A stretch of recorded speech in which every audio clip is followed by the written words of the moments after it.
Hi everyone, this video we are going to export a video that has the subtitles burnt in. So whether you've created them manually like an early video or imported them, we're going to export them. I'm going to export my Hindi ones.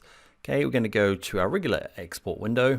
Okay, file export, because I'm sick of saying Command M, Control M on a PC. And you want to go down to captions. Okay, and you got to decide how you're exporting. We're going to do burning in at the moment, so open captions. Okay, open means always open. Closed captions means can be turned on and off. So closed captioning means you're going to export this sidecar file, okay, that's going to go along with your video, a separate file, okay, and you'll need to decide on the format depending on, you know, what network you're going to, what they've requested. So you'll have to go through and decide on that depending on where it's going. Okay, what we're going to do is burn it in. Okay, open captions. So burn captions into video.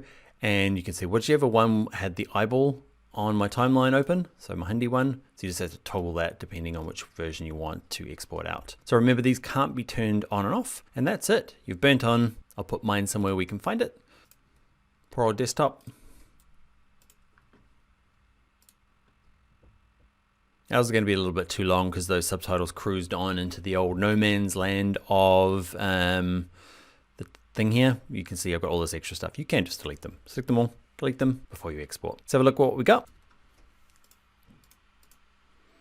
Okay, there's my video.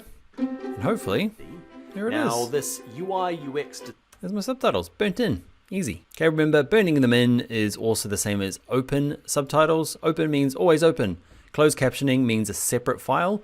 And in our case, instead of importing them and styling them, okay, if they are going out as that sidecar file, I would just actually send the SRT because it's already a separate file and I haven't messed with it. But you might have to change some of the formatting and you might have to get the metadata more accurate, so you could use that sidecar export.